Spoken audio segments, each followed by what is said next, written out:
11, raping, drugging, beating, trafficking, and potentially even murdering them in the process.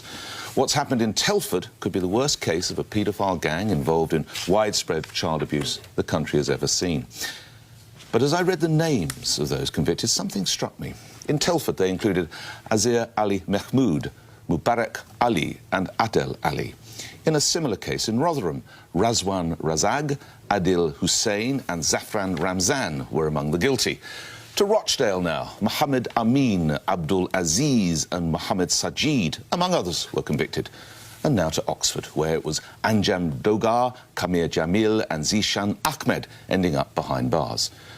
Now, a very broad reckoning of the guilty shows around 80% are men of Pakistani and Bangladeshi origin. Well, a couple of observations then. Why do they appear to view white girls as objects to be traded and even disposed of? And what is their community doing about it? We have to acknowledge that sex and sexuality and gender and respect for the opposite gender are issues within certain parts of the diaspora. That's the South Asian community, the Arab community, and large sections of the Muslim community. These are things that we have to discuss. If you look just at the Quran, you will get the indication that you can have sexual intercourse with a 5-year-old. No. If you just read the Quran, it is halal, it would be halal to have sexual intercourse with a 5-year-old. In Surah Al-Talaq, chapter 65, verse 4, Allah subhanahu wa ta'ala tells us who you can divorce and who you cannot divorce. And then he says, وَاللَّائِ لَمْ يَحِدْنَ. وَاللَّائِ لَمْ يَحِدْنَ. And the ones who had never been pubescent before. And by the way, this is very important, yeah? I want all Muslims to be aware of this. The reason why we don't have sexual intercourse with 5-year-olds and 6-year-olds and 7-year-olds or whatever is not because of puberty. The Quran doesn't say anywhere in the Quran that the woman has to be pubescent. I dare you to find one verse in the Quran where it says you're not allowed to marry someone based on harm, or you're not allowed to have sexual intercourse based on harm, or you're not allowed to marry someone based on puberty. So if you're a Quran alone, you're allowed to have sexual intercourse with 5-year-olds. Get me one verse in the Quran which says the woman has to be pubescent. One verse. I want one verse in the Quran from the beginning of the book to the end of the book which says that she has to be pubescent. And Daniel, you know what? It's too depressing to carry on. It goes on and on. One second, Daniel. The pattern in all of these, overwhelmingly, is South Asian Muslim men, primarily Pakistani, sometimes Somali Muslims, sometimes North African Muslims. It doesn't help us, Daniel, to pretend this wasn't a phenomenon that was replicated across the country. What I would advise you said you're a South Asian Muslim man, therefore your name probably is Daniel or something other than Daniel.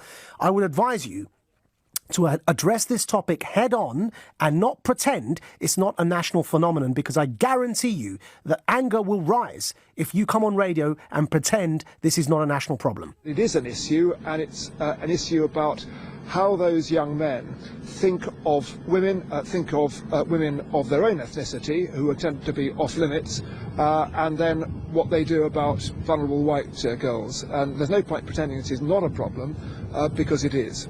We need a proper, thorough investigation by the police, gathering together all the information about all these cases in different parts of the country to see whether there are patterns and networks that need to be addressed in order to stop this crime. I don't think that we can make that jump necessarily to it being a cultural problem. Yes, Keith Vass MP doesn't think we can jump to the conclusion that this industrial-scale rape and gang rape of little white girls is a cultural problem.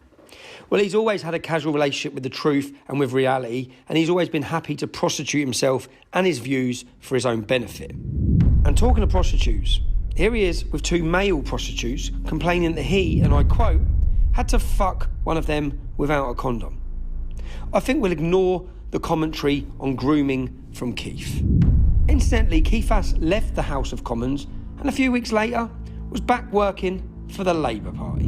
And let's not forget the ennobled Lord Ahmed of Rotherham. Yes, Rotherham, who in February 2022 got 5.5 years in prison for the sexual assault of 2 children, including buggery. That's anal rape and attempted rape. His brothers, both called Mohammed, were also charged but considered by some idiot somewhere as unfit to stand trial. So it looks like child abuse is a family business here as well. That was February this year. And in the interest of balance, just this April, Tory MP Imran Ahmed Khan was found guilty of molesting a young boy while at the same time advising the government of child sexual exploitation. You really couldn't make this up. Yeah, that's right. Amjad Ditta, also known as Amjad Hussain, a serving police officer, was charged along with 15 other men, all except one of them, Muslims, with sexual offences against children. Our leaders are so desperate in their efforts to sell us a multicultural utopia, they will cosy up to, promote, and even ennoble anyone with brown skin. Muslims the most favoured, of course, regardless of the content of their character. And the cost of this ideological stupidity is the suffering of children. What is concerning is if pockets of our country, communities like ours, Daniel, yours and mine, are disproportionately involved in any one type of crime. That disproportionate number raises questions about our attitudes, our meaning British Pakistani men, our attitudes towards the rest of society, and whether we have a Muslim supremacist attitude. One of the defendants in this case, Daniel, I'm sorry you're not going to like hearing this stuff, but the truth doesn't necessarily care about your feelings. One of the main defendants in trial argued that it's his religious right to have sex with underage girls, and that was his defence. Look it up, Daniel. It is unbelievable. And you and I know that that kind of argument gets bandied about. You and I know, and if you don't believe me again, look it up, that in Pakistan, your and my country of origin, where our parents are from, when they tried to raise the age of sexual consent, it was shot down by the Ideological Council of Guarding Islamic Culture in Pakistan, shot down in Parliament and deemed blasphemous for trying to raise the age of consent. Because religion gets involved, culture gets involved. We've got to be able to have this conversation without being in denial, Dan. I really wish, for goodness sake, after the appeal I put out on the radio, I wish you'd called up and your first thought had been about these underage young white girls, the victims. I wish the first thing you did is call up this radio and say how disgusting to do this to these underage young victims. Instead, you want to obfuscate and talk to me about how I'm, giving statistics that you don't like. And it's just, this is what frustrates me, Daniel.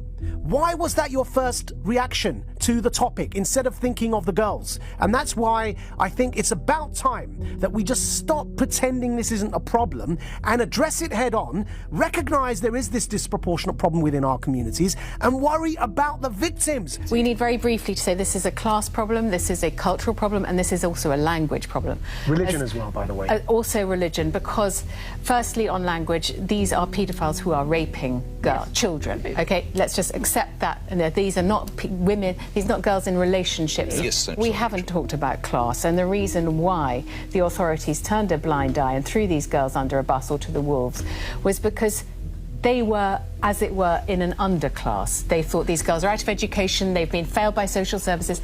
Honestly, if these were middle-class girls at boarding school, do you honestly think these children would not have been taken proper care of by the boarding school? Across Europe, not just in Britain, there's a disproportionate rate of offending by either Muslim migrants or Muslims born and raised in Europe against white girls.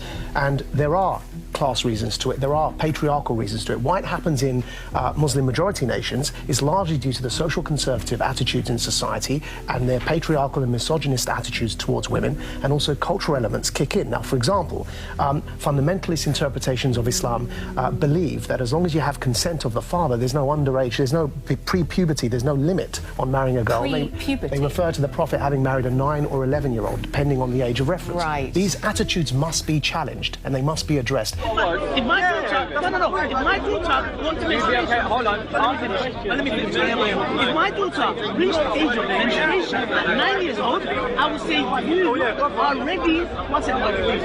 You are ready to get married. This scandal involving 27 cities with probably thousands of underage young girls, it must lead to a Stephen Lawrence-style national inquiry looking into what the institutional failures have been.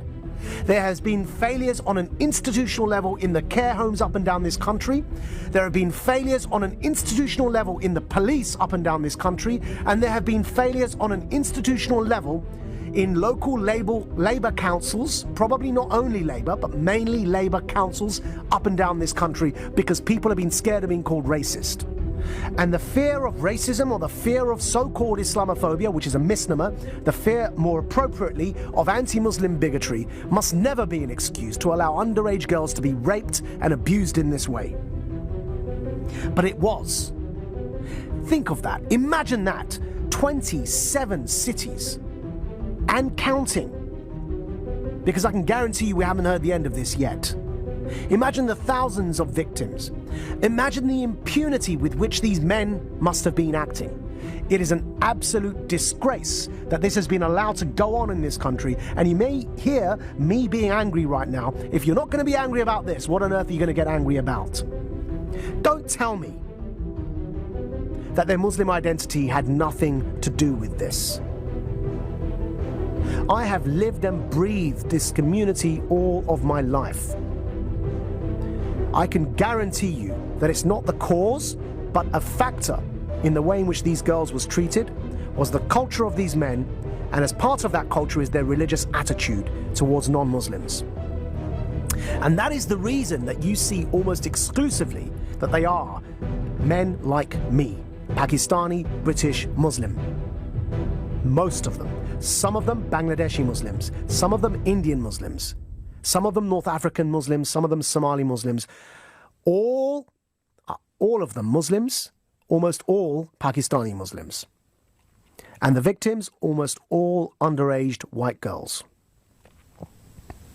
Now, who will lead, who will defend the voiceless in this national scandal?